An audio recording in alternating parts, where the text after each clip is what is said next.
Well, now we have insights from one of the most ambitious and important, in my mind, processes in Australian history. Many of you might have witnessed similar undertakings in your own countries. Happening now, right now in Australia, over a number of years now, has been the Royal Commission into Institutional Responses to Child Sex Abuse. It's national, it is forensic, it has been investigating how Australian institutions like schools and churches and sporting groups failed and possibly continue to fail to respond to allegations of child sex abuse. And the evidence and the testimonies, if any of you in the room have been following along, have been gruelling and they have been heartbreaking, and they have shone a light, finally, on a brutal truth in this country, and I'm sure it's the case in yours too, that child abuse is widespread, it's hidden, and in many cases it's been institutionalised. And as we all know, the personal toll of that is enduring and distressing into adulthood, and it underlies so many mental health challenges that you're navigating and working with, and we don't talk about it enough. The substrate that is trauma in childhood.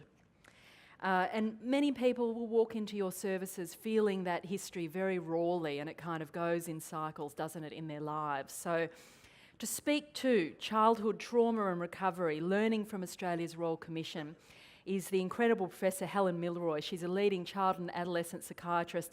She is serving as a commissioner on this Royal Commission. She's a descendant of the Palku people of the Pilbara region of Western Australia, but she was born and educated in Perth. Before this role, she was the Winthrop Professor and Director of the Centre for Aboriginal Medical and Dental Health at the University of Western Australia, and a consultant child and adolescent psychiatrist with the Specialist Aboriginal Mental Health Service at Greylands Hospital in Perth. She is on numerous committees. She plays countless leadership roles. I'll urge you to look at her bio. But she was just saying at the table that her own feeling about her own practice will never be the same after her commission role. So please welcome her.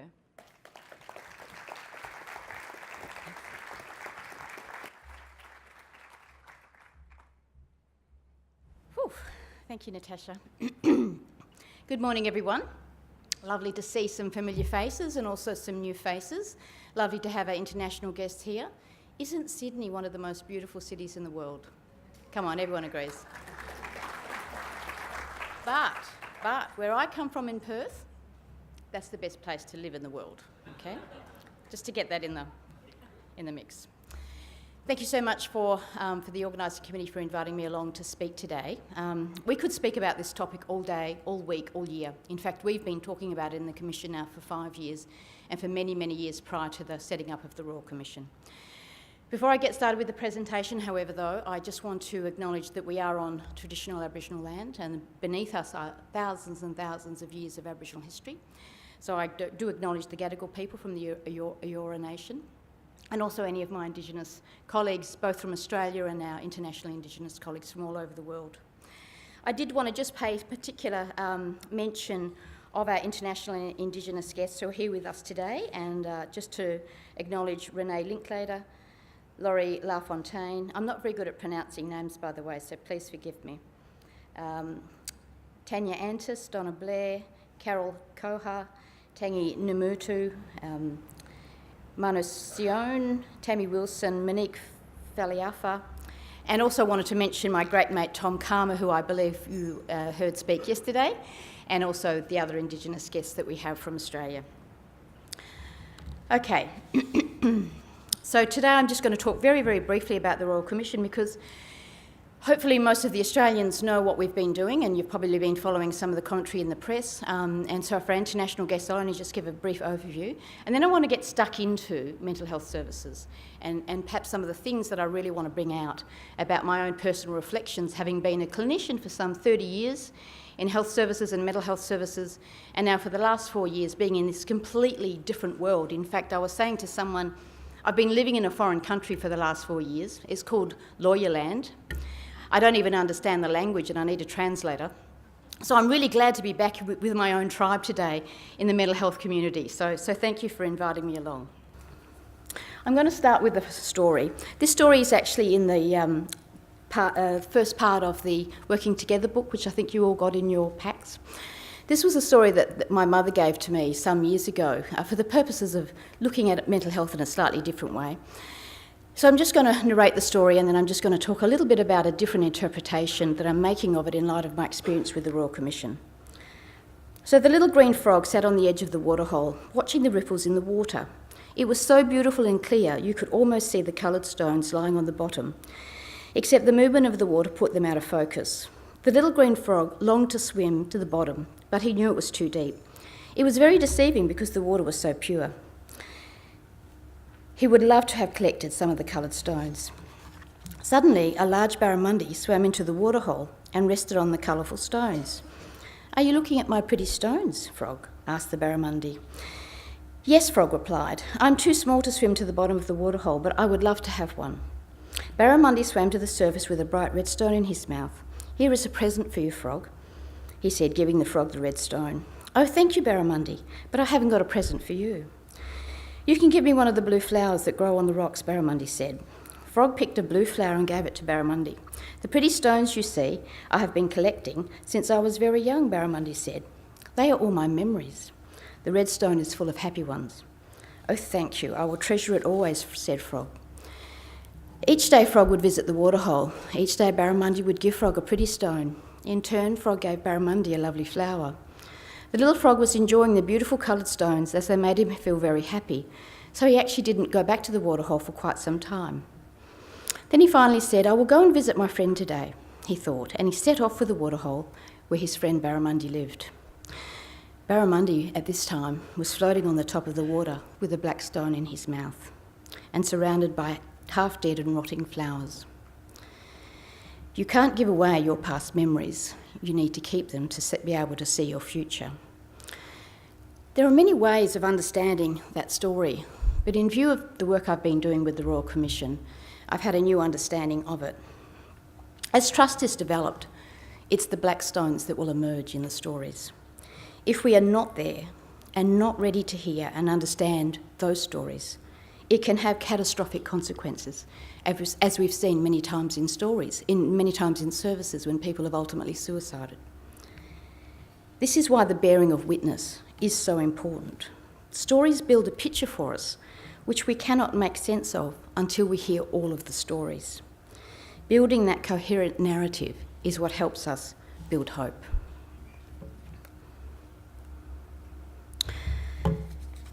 So, that's a picture of all the commissioners, the 6 of us that have been tasked with the job of setting up and running the Royal Commission. There's a couple of lawyers, a judge. Andrew Murray was from Western Australia, who was a politician who also did the child migrant inquiry. Myself as a clinician, and Bob Atkinson was an ex-police commissioner from Queensland. So we're a mixed bunch of people. And we've had 3 roles. The first was to bear witness to all of the stories of people's experiences in childhood, to look at a just response for victims, and to help build safer communities for children. We went about the work by 3 pillars. First of all was to develop what we called private sessions, which was a process where we could actually hear in a very safe way and a very empowering way the stories of people, and that's what I want to focus on today. We also have done a lot of public hearings, which I'm sure certainly people from Australia have been aware of, and we've had a huge policy and research development area as well.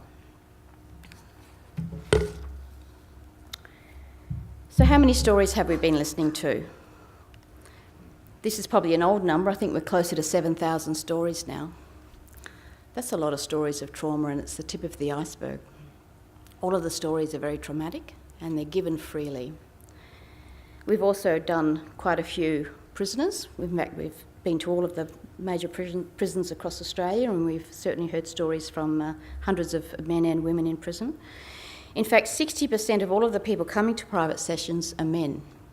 And that's normally a voice we don't often hear from in regard to these sorts of issues. And so that's been a very important development, I think, in the work of the Royal Commission, is actually being able to engage with men. We've also had hundreds of written accounts of people's stories as well. We've still got just under 2,000 people to see this year. We've referred a lot of matters to the police.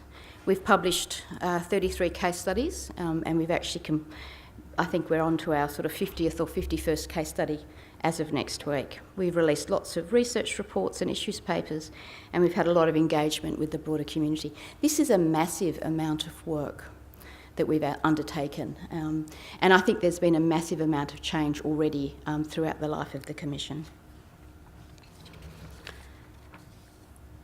I'll talk a little bit more about the way we've developed our private session model, but I just want to talk a little bit initially about some of the issues that we see commonly, which I think are not well recognised. And the first one is around suicide. This comes from an academic paper, but it's been borne out within the private sessions that we also hear. That child sexual assault is a common issue when it comes to suicide, and yet when we look at a lot of suicide prevention programs and the way suicide is managed, child sexual assault is not even considered. There really aren't many reasons why a little girl of 10 years old in a remote community is going to want to hang herself. But sexual assault is one of them. And until we really come to understand that link, we're missing the point. A lot of people in our private sessions have told us they were suicidal from a young age. Their attempts started in primary school. It continued throughout their lifetime, and it resurfaced again in old age. We've had many people tell us they will not go back into care because of their experiences in early life. They would rather die than go back into care as an old person. So this sort of problem never really goes away, and until we actually deal with it well, it won't go away. And until we are able to deal with it in an obvious and wholehearted way in terms of recognising the link that trauma makes, we are missing the point.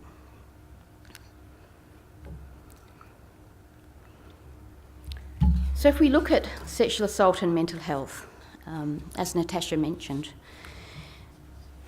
significant childhood trauma, as we know from most studies, is a risk factor for adverse outcomes right across the developmental domains and right across anyone's life outcomes. It affects people's capacity to learn at school. It affects people's capacity to relate to others. It affects mental health in very significant ways. It can be the underlying driver of many of the mental illnesses that we see in mental health services. And I think this is where I get so frustrated. We've had many people come to us in the private sessions and say, they treated me for my depression, but they wouldn't deal with the trauma. I don't know how you can do that. I actually don't know how you can do that. We've had people say that they went to drug and alcohol rehab services 5 times, but it wasn't until someone dealt with their sexual assault in childhood that the drug and alcohol rehab worked. What a complete waste of time that was for everybody, but most of all for that poor person who was trying to navigate a system that didn't work.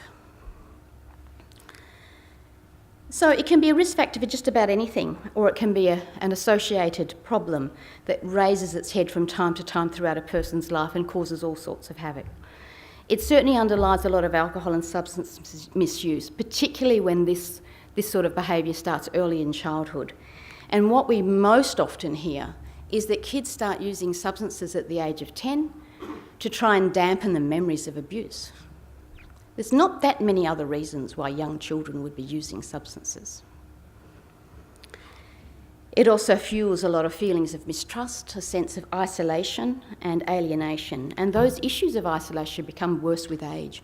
A lot of people have told us the only time they really feel safe is when they're on their own. That's very sad, particularly given that people end up living more and more isolated lives.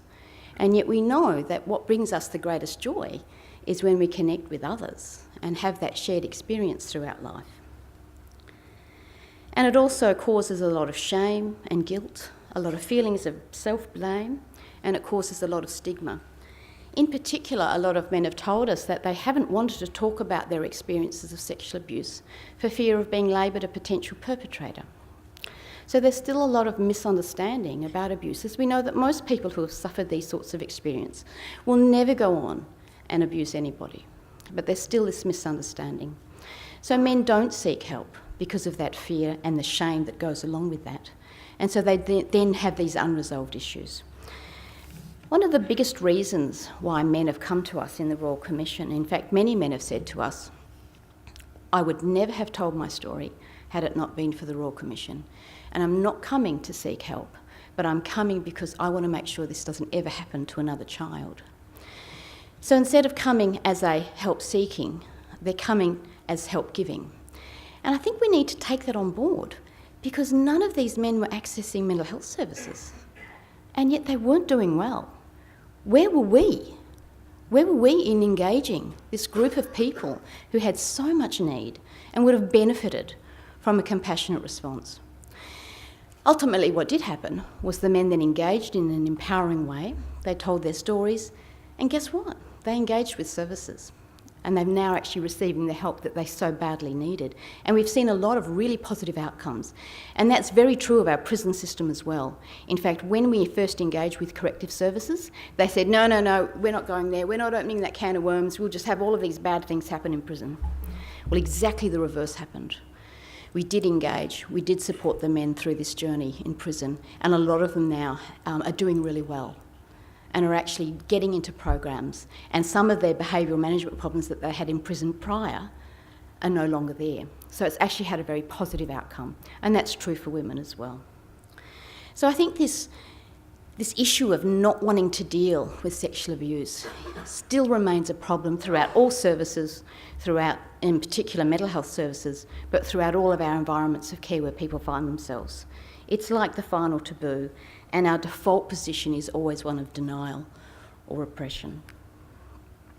So there are lots and lots of issues related to sexual abuse. One of the things we found through the course of our work is that the average time from when the abuse occurred to disclosure, anyone want to guess how long it takes?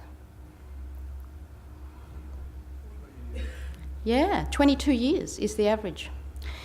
Some people that have come to us were in their 90s, first time they disclosed. So the average is only part of the story. Some people it takes 40 years, 50 years. Some people have also told us that they've been seeing their mental health worker, their psychiatrist, their counsellor for 20 years. Did you tell your worker what happened to you? No. Why not? And it's an interesting discussion that you can have with these people coming to talk to us. And they have a variety of reasons. One, they thought they didn't know if it was relevant because no one had sort of really given them any understanding about the connection between their childhood and their later mental health problems. They thought they wouldn't be believed. They felt ashamed. They thought their psychiatrist wouldn't be interested. So there's a lot of problems that we still have in this even coming to the surface.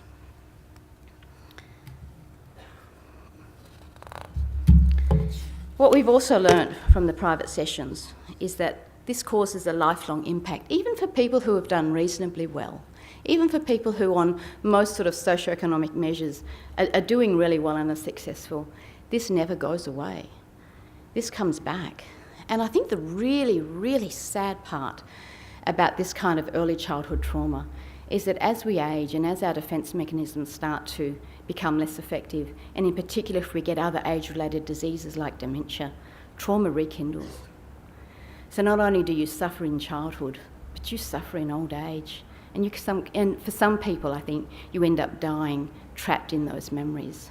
That's a very sad state of affairs. We still do not know how to treat this well. We also know that for a lot of people that have come to us as well, despite many years of treatment, despite many years of good therapy, and I'm not saying everyone has had a bad experience with mental health services, some people feel that they owe their life to the good work of many clinicians, many hard-working clinicians in the mental health sector. But there's this permanency of the traumatic memory that we still haven't really been able to get past. And I don't care about all of the evidence based in CBT. It does not stop the traumatic memories from coming back. We have this chronic hypervigilance and burnout that people experience over their life. And we also have the loss of simple things like joy and peace and the ability to know what true love is. And I think that's a terrible tragedy for a child to lose those sorts of things. in their development. There's huge difficulties in relationships, parenting and attachment, and of course that then gets transmitted on to the next generation. We also know that people will decompensate throughout their lives at various points as things trigger or other events happen, and you get that culmination of previous trauma with a new trauma. Some of the other learnings of private sessions come from looking then at how did people survive this? When I have sat there and listened to some of these stories, I can't believe it. I can't believe the courage, the resilience, the survival. And I think to myself, I don't know that I would be sitting here if I had experienced what you had. And it's really sobering, and it makes me feel incredibly humble at times when I listen to these journeys. So I always ask people about what got them through, and we get some very common themes that emerge. One of them is having a safe person to talk to, someone who feels that they can speak to in a way where they'll be believed, where they'll be validated, where they'll have some sense of compassion. That notion of enduring relationships is also really important. And yet most often in our service provision, we don't have enduring relationships. We have disconnected relationships with people throughout their life. It's very rare that a person can go through mental health services without having to deal with multiple people over multiple years. That's very rare for someone to actually have anyone continuous, particularly in the public sector. Sometimes people have a natural ability to have hope. They never lose their hope despite everything that's happened to them, and I find that remarkable. Having a sense of mastery also sees people get through things. So being good at something, always being able to do something or achieve something in their life. And we also know that trauma does disrupt a child's ability to develop mastery, which can then leave a lifelong deficit as they continue through adulthood. And having some kind of purpose as well, having some sort of sense that maybe they endured all of this and maybe it can be used for good sometime in the future. And for, I think, many people that have come to us and told us their story, that's exactly what has happened. They have felt empowered and purposeful in coming to us knowing that their story may actually protect another child. We've also been able to understand people in terms of their healing journeys, and their healing journeys are not linear.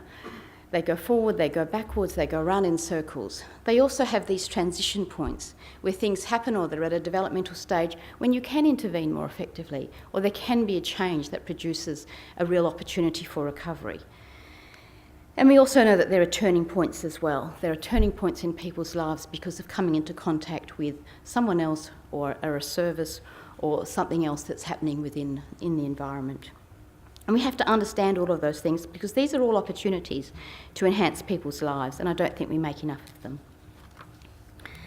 When we look at the treatment of sexual abuse, part of the problem with our systems of care is you need a diagnosis. And that's really fraught, isn't it? I mean, I think someone mentioned a comment today that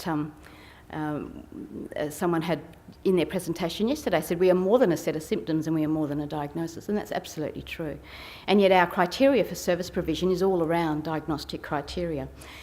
I think it's amazing that a child who has suffered severe assault in childhood may be excluded from a child mental health service because it doesn't fit a diagnosis. So what you could do is just stick a label on the child and say they've got PTSD and suddenly they're eligible. It's just crazy. We just shouldn't have to do that. But when people do end up in mental health services, often they don't disclose their child sexual assault, and there's a number of reasons for that. It may be acknowledged, but it's often left untreated. It may even be written in the notes, and yet it's not considered in any sort of formulation or plan, or even given any sort of thought about how the impact might be in regard to whatever else is presenting. There are very few child specialist services that deal with this issue. It's often ignored in drug and alcohol services, and I think the transgender impact of this stuff, particularly for our Indigenous communities, is often ignored and overlooked. And yet that's very significant. If we don't deal with the parent and then we don't deal with the children, we'll never break these cycles. And what we see so often in our stories through the private sessions is that this happened to one generation, there's child removals in the next generation, there's child removals in the third generation, there's child removals in the fourth generation. How do we deal with that? That takes a lot of effort. It'd be better to prevent it. So, now we're going to come to the challenges. I have been absolutely amazed at the response to the private session model that we've developed with the Royal Commission. It has been a very empowering process. So when people call us, they are supported right from the beginning. They're linked in with counsellors if they need to, or support people. They may have had quite a lot of hours of contact with people before they come to a commissioner and to actually tell their story face to face. And the process that we have developed for the telling of the story is based around a free narrative. It's not interrogative at all. We don't challenge the evidence. We just simply listen to their story. You know, it was really hard for me as a psychiatrist not to ask lots of questions. I really had to hold back and just allow the process to unfold. And what I have learnt is that it is so much better. You know, I used to do this with my Indigenous countrymen because the style of narrative and storytelling in the Aboriginal community is how you do an assessment. And so I would use that process when I worked in a cultural model, but I didn't use that process when I worked in the mainstream. And what I finally sort of really understood is actually this model is good for everyone. And we have seen everyone from all walks of life in the Commission. People who are wealthy, people who are poor, people who are homeless, people from all cultures. We don't know where we're going to start off as children. We don't know what's going to happen to us. So the cross-section of the population that we've actually interviewed is vast. So we developed this free narrative style which gives people the control over how they tell their story, and we try and follow a logical sequence from beginning to end, even though it does get a little bit backwards and forwards along the way. And rather than asking questions, we just clarify things along the way, and we help people to join up all of the dots. We do a lot of acknowledgement and validation, and it's non-judgmental, and it's certainly compassionate. We also acknowledge the incredible bravery and courage that people bring when they come to us. And we also acknowledge and value the actual story, because without their story, we can't do our work. And I was thinking about the parallels with this and a psychiatric assessment. I will never do another psychiatric interview the way I used to. I'm sorry, it's gone. It's completely changed. I'll never go back to those old traditional models. They just don't work, and they don't reveal the richness of the information that you get from a much more empowering interviewing style and a much more empowering process in the way people can actually tell their stories. A psychiatric interview is disruptive. We start off with what's wrong with you, how long has it been going on for, then we might go back a bit, what else was wrong with you in the past, what meds are you on, then we might go back even further and say what happened in your family, then we come back to the present, then we start doing the mental state, which kind of goes all over the place and it's very judgmental. Then we make sense of it all and we put it all together. So even our own process in an interview is disruptive. It's not a coherent narrative at all, and yet somehow we arrive at a picture at the end. What I found through this process is I've probably covered all of the things that I would actually cover in a psychiatric interview, but it's been in a much more logical sequence. It makes far better sense, and it builds a much more coherent picture of the person in front of me. Not only that, but it ends up being a shared journey, and that person doesn't feel that I've taken all of their stuff, but that they've actually given it freely. And it's a much better process. So, one of the things that I would like to challenge the audience with is how do we make the journey for the people that come to us in mental health services one of empowerment and true partnership? I don't think we can continue with these same models anymore. I really don't, particularly if we're going to understand and deal with the impact of trauma, which we know is a very, very high prevalence in the community of people that come and access our services. That's the first challenge. The second challenge is around, there's a real buzzword at the moment, isn't there? Trauma-informed care. Everyone heard about that?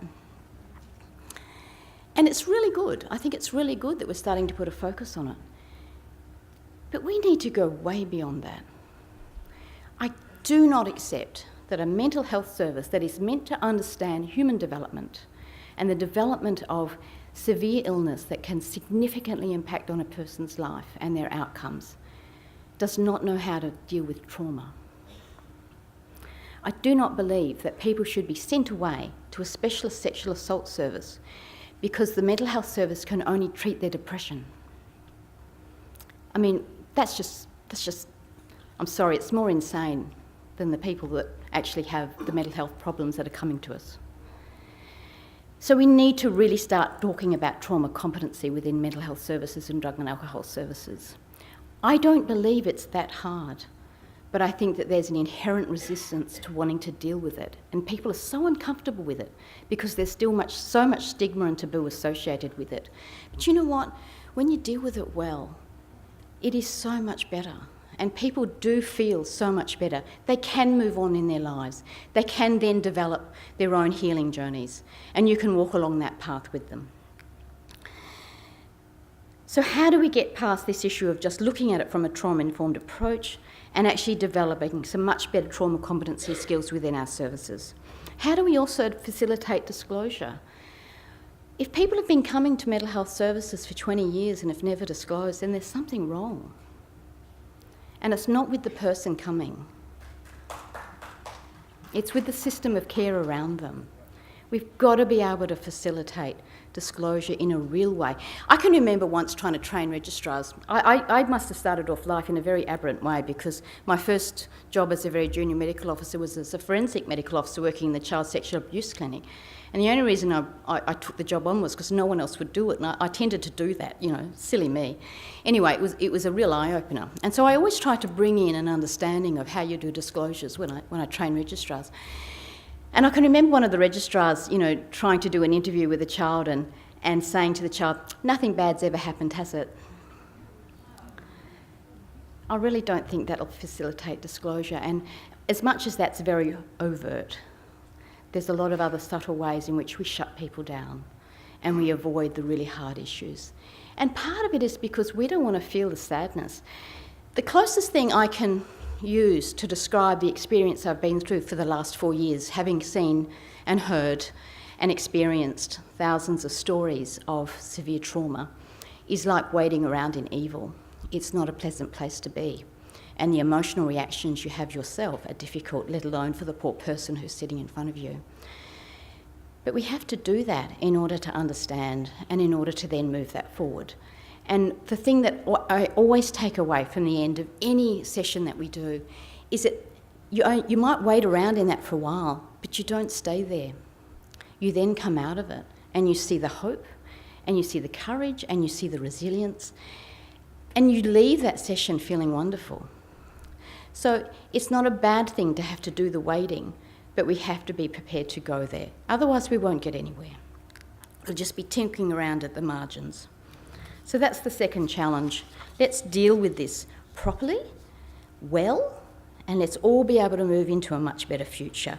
Because it's only through dealing with this we will be able to have a greater focus on prevention in the future as well. And then the third focus is about resilience. It was really nice to hear the strength-based approach from our first speaker, and I really agree with that. But do you actually think services do it? I think some services probably do, but I think other services don't really know what it is. And what we've learnt a lot through the sort of private sessions is people's own sense of resilience and their own sense of strength. But I think we're still coming from the resilience building and the strengths-based approach in a quasi-negative model, in that we're teaching people how to be strong or we're building resilience, but we're not recognising the inherent resilience and strength within the person. And that's what has been, I think, so wonderful about this free narrative approach, is actually being able to hear people's real story about themselves rather than just the problems. And I just don't know that we fully understood what resilience is in terms of the unique nature of it within each individual. And that resilience is dynamic and it's a two-way shared model. And resilience is shared amongst teams and amongst communities and amongst people. And sometimes we can help other people be resilient through our own strength. So the third challenge is how do we get a better understanding of the unique strengths of each person and build that into the process of healing and recovery. I've been really amazed again, I must say, at what people tell us towards the end of the session, when we do start talking a little bit more about some of the things that they found really helpful or some of the hopes and dreams and aspirations that they have. And they really are remarkable and not what you would expect. I have to say, when I started with the Royal Commission, I had already heard thousands of trauma stories through my experience in mental health services and my, my specialisation in child trauma. And I thought I'd heard it all. I really did. I did start off with that mindset. And that very quickly dissipated. And I have to say that every story is unique. Every story has a power and a value. And I have learnt something from every single session that I have done. And I also think that what we fail to do in mental health services as clinicians is we fail to acknowledge the valuable contribution that everyone that comes to see us is making to our development.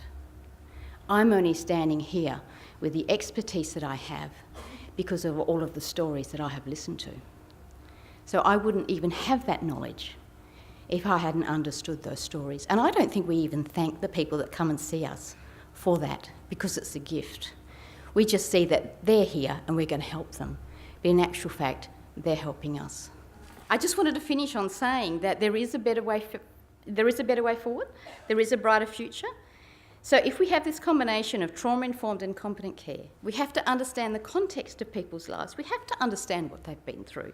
We also have to have a cultural lens. I fully agree with all the cultural competency that we've got to do. We've got to help craft and create the right story. And within strong relationships. And then we can do our once upon a time. Okay, I've done now. Helen Milroy. Wow. So much to explore there. I feel that I might just open it to the room, because time is against us and I want to maximise the time that you have with Helen, given her expertise. Hello, thank you. Can we get a mic there? And please put your hand up throughout so we can move. I know mics this fella. One over there. Hello. Hi, Damien. How are you? Good, thanks. Great to see you. Something that I want to pull out that from your presentation, plus also I've gone through the preliminary report, is around the men's engagement. Men will engage if there is a safe space. And the Royal Commission is highlighting that process. You said something earlier that I applauded. We aren't creating safe spaces for men to access the services. Men aren't the problem. Men are not the problem. And I think there is a direct link between the lack of access to services for men and the suicide that we're seeing in these generations now. Men need to inform how you engage. If men aren't coming through your front door to access your service, they're not the problem. I was speaking to a gentleman yesterday from the UK, I don't know where he is speaking, but sometimes people forget that as men, we are also human, and we deserve and need a safe space to disclose and to feel comfortable to share. So thank you, Helen, through this process. That's something that I have been advocating for quite a bit on social media about, is that men are engaging. And men are engaging because they don't want it to happen again. So thank you. And you know, one of the things that I really grapple with, thank you, and I've asked a lot of men this, is what are the messages that we need to give to boys to allow them to speak up? Because we still have this problem with this masculine culture, or ideas about boys, or the need to be tough, or to tough it out. And we need to find new messaging, I think, for boys that gives them a strength in speaking up. So you know, not to be shamed, but also to feel strong about speaking up. And I'm not sure we've got it right yet, because so many people still say that they wouldn't have spoken up had it not been for the Commission. So there must be a lot of men out there who still won't speak up. We haven't quite. How do you replicate a commission-type impetus in regular life, you know? How do you do that? Well, that's one of the dilemmas. Yeah. Yeah. Question over here, thank you, or comment or story or offering. Kia ora, Helen. That was good to hear. And for the first time listening to you speak, I wondered about the issue of creating services that allow this kind of conversation to occur, and for this to be dealt with clearly and open-eyed. What do we do in terms of our recruitment and our training of staff, given the prevalence that we know of childhood sexual trauma, to address that in the people that we're hiring to work in mental health services? Thank you. I think it probably needs a multi-pronged approach. One of the issues, of course, is that we need to build in curriculum much earlier on so that it's actually across all university curriculums that deal with people who are going to come into either social or support or mental health or clinical services. I mean, if you think about the training in psychiatry, for example, there's not a lot on this. You might get a bit more if you do the child specialisation, but otherwise there's not a lot. And there's not a lot in the undergraduate medical degree either. So when you look at other curriculum development, there's a long way to go there. But I also think we've got to have a culture. We've got to have a cultural change in mental health service where we recognise that these sort of trauma stories are really important and need to come to the fore and need to be part of the whole experience and treatment of, or the, the whatever we offer in terms of helping people to come to terms with these sorts of things. We still can't keep our heads in the sand and deny that these things are there and are contributing. I mean, if someone has had traumatic flashbacks and nightmares for 10 years and they present to a mental health services with depression and all they get is antidepressants, I really don't think they're going to recover. And yet that's the response that they often get. So, we really have to have a different way of understanding this. Part of the problem is sexual abuse is not a diagnosis. It's an event, it's an assault, it's a trauma in the person's life, it's a violation of the self. But it's so fundamental to everything else that then happens that by failing to recognise it and deal with it wholeheartedly, we're just not being fair to the person coming to see us. So we need to do a lot more, and it also, I think, needs to be led by the people working in the services. One of the things that you have to be extremely careful about as well is burnout. And it's really hard working in this area. And one of the things that we did set up really well in the Royal Commission was a very, very good support network for the clinicians. Because if we don't stay buoyant and healthy, then we really can't help anyone else either. And I think that there's a lack of understanding of how important the need for expert supervision is for people working in these areas. We have clinical supervision, yeah, we know that. We have people looking over our shoulders. But I'm talking about that more one-on-one professional supervision where you can go to a safe place as a clinician and talk about how these things are affecting you. Thank you. Just prior to being appointed to the Royal Commission, I had been on lots of advisory groups and committees, and I'd said to myself, I'm sick of this. There's no power in this. Doesn't amount to anything. I've been yelling about children for years, and it seems to fall on deaf ears. So sometimes you need the might of something that has legislative backup and power to actually make a difference. The Royal Commission has that. It's 7 Royal Commissions because it's all states and territories and the Commonwealth. So it has a lot of legislative power behind it. I've actually learnt the benefit of lawyers now. Yeah. I failed to realise that before. So I think you need something that's really heavy-handed, and we can. In fact, I am diverting, but I have to tell you this story. When I first got my appointment to the Royal Commission, it said you shall be granted special powers. I wanted invisibility, but it didn't come. But we had the power to compel evidence, and we could compel it from everywhere. We had 5 archbishops in the room, in the courtroom, giving us their testimony. That's never happened anywhere in the world, I don't think, before, and it may never happen again. So it was powerful, and I wonder whether the New Zealand perhaps needs a Royal Commission with that sort of level of grunt. What's also happened is this hasn't been a Royal Commission where everything's going to happen at the end. Every case study we've done, every research report we've released, we've already done our redress report, which the government's considering now in terms of a national scheme. There's already been changes. The statute of limitations, for example, has already changed in some states, and that will be part of also our criminal justice project. We've already seen dramatic change in society. I had a fellow who said to me, if I'd gone down the pub 10 years ago and said to my mates, I was sexually abused, I would have been called, a faggot or been insulted in so many different ways. I would have been beaten up, I might have been ostracised. It would have been a terrible experience. He said, if I go down to the pub now and say to my mates, I'm going to the Royal Commission to tell my story, they'll say, good on you, mate. It happened to me too. So we've forever changed. That's incredible. What's incredible is hearing you talk about the real-time impact as this commission is undergoing. Yeah. That's profound.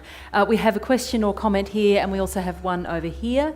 Pop your hand up if you'd like to squeeze one in. Yep, and one here, and one here. Great. Thank you. And Eduardo Vega from the United States. But very exciting to hear that you are recovering from psychiatry, and in terms of really talking about the journey as a shared human empowerment partnership. And also, I wanted to kind of commend you for a note that I've been trying to sound here and there about challenging the psychiatric interview process. And I think this is something I would hope that many, many systems would take on.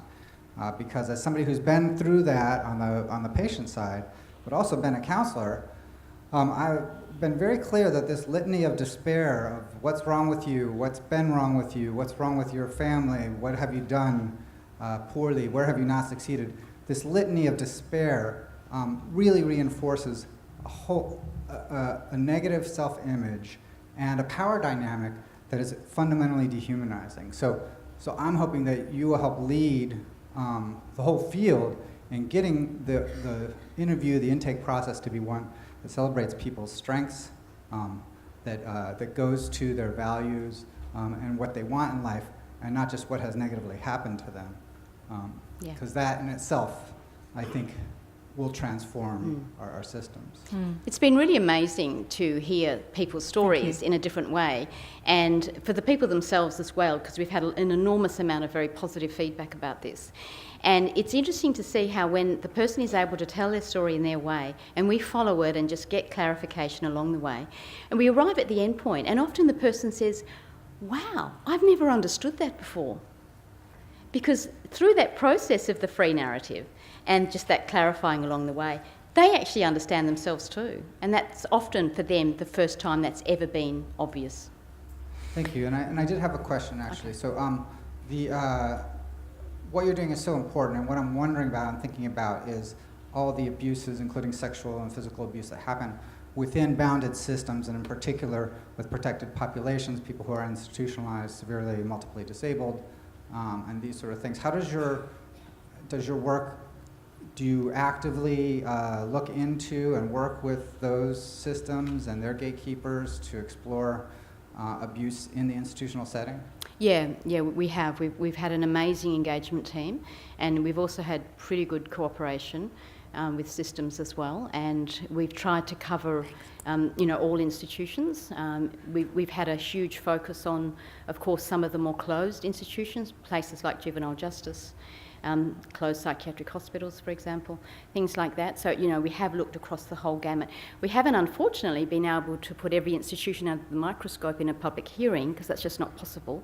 So we've tried to pick the public hearings which focus on a number of different factors or a number of different systemic issues, which are also replicated in other systems. And we've looked across everything from sporting groups through to churches, from orphanages, through the whole out-of-home care system, from just small, very local, kind of recreational organisations, right through to elite, dance groups and sporting clubs. So we've covered the full range. I'm going to take the next two in a row, and that's what we'll wrap this wonderful session with. Thank you. It's just a very brief comment, and thank you for the great work that has been done.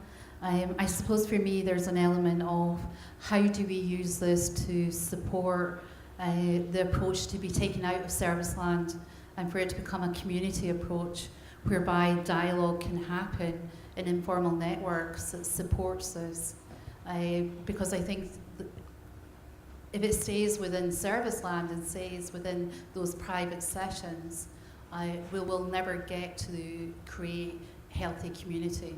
So for me it's around how can we take this forward in a way that creates action, whereby people are taking ownership and have that sense of empowerment, and it creates the healthy community that will prevent this in the future. We do have a whole child-safe standards, which we've actually already released, and most institutions are already looking at that or incorporating it. And there is going to be a large focus as well on community prevention and what the needs of communities are in terms of communities being child safe. And I mean, at the end of the day, we need safe families, safe communities, safe systems, and safe governments that protects and upholds the rights of children to care and protection. Yeah, and I think it's mainly for me, it's around how can conversations happen, how can that open dialogue happen so people don't have to be ashamed, that they're able just to say things as it is, and whatever has happened can be explored and talked about in the present moment. Yeah. I think those dialogues are already happening in Australia because there's been so much media attention, there's been so much focus, on television and in all of the reports that we've released, in the public hearings and in all the stories. The other thing that will happen with the final report is that we will release a whole volume on stories so that people can actually go to those stories and learn from them, and there will be thousands. But I do think that the community conversations are already happening, and it will be part of the community awareness and the ongoing work sort of beyond the Royal Commission, I guess, in terms of that community awareness going forward and what needs to maintain the rage after we've gone. Can we squeeze in one more comment? I think there was one here and then I'll need to wrap. One at the front here. Pop your hand, wave it, there you go. Thanks. Hi, Martin Rogan from Mental Health Ireland. Myself and Helen spoke last night, and this is a common theme across all IIMHL members, and I think a number of countries have succeeded in establishing commissions in Scotland, in Ireland, in New Zealand and in Canada. I think our colleagues in England and Wales have run into successive difficulties trying to get this off the ground, and I think that's an interesting phenomenon in terms of the sabotaging effects that have come from different quarters there. Yeah. But I think, Helen, you've described it very well there in terms of the role of mental health services. Even if you look at Freud's work, often set out to explain away the incidents and to discredit in some instances that this couldn't possibly be the case. So I think as mental health services we have an obligation to take ownership of how in some instances we may have colluded and perhaps camouflaged this phenomena. And I think maybe the special power we have had has been the power of invisibility, that we've actually cloaked this whole phenomena. So I think there is a bit of ownership, and I think it's a really healthy debate and a spectacular presentation. Thank you. Thank you. Thank you. I think one of the things I learnt very early on when I started working in this area as quite a young doctor is that I had to incorporate what I came to understand with the darker sides of humanity, still with hope and optimism about the future. And that's a hard thing to do, and I think it's not something that we voluntarily want to do, but we have to. Helen, I just want to get a comment from you about how this work in and around child sex abuse translates to other experiences of trauma in childhood and outside of the institutional sphere. This focused in and around institutions in all their forms. Well, when you look at the statistics, probably 80 to 90% of sexual abuse occurs within families or people known to the child. So we're only focusing on a small subset, but it was easier to focus on that in a way, but also the institutional response was so traumatising to people, and the duty of care was different. There's no doubt that there will be ramifications right across the field in regard to how this impacts on services and on understanding and all of that sort of thing. So, if you make changes to, say, the statute of limitations, that's across the board. It doesn't matter where abuse happened. It will apply to everyone equally. So there's a lot of crossover between that. But I also think that sexual abuse is the final taboo. People can sort of accept violence happens. People can sort of understand neglect, but they don't want to look at sexual abuse. The other issue is that people still have this kind of idea that sexual abusers are somehow these weird-looking people with, scars or something. And it's not. It could be the person next door. It could be your uncle. And so it's a fear that people don't want to take on because it's everywhere. But unless we have eternal vigilance, we actually won't understand the threat. And I don't want to make everyone scared, but we just need to make everyone safe. And if we take it from a positive view, then we'll do a lot better. But ignoring it and denying it, we can't go back to that state of denial that we had. So I think that the problem with focusing on other forms of abuse is that we then lose the focus on sexual abuse. And it's so easy to lose the focus here because we don't want to focus on it. And that's the problem. And a final question to you is, for those in the room who want to follow up on some of the resources that you've named today, or would like to understand the framework more, where would they go? Yeah, it's all on our website. You can search our website. There's lots and lots of things there, and we are due to do our final report at the end of this year, and then we'll cease to exist. I will become invisible. I'll disappear in a puff of smoke at the end of December, but that will be quite nice too. More hanging around beside, rivers and on the land and taking some time out for yourself. Painting. Yeah. So please thank Professor Helen Milroy. Brilliant. Absolutely brilliant.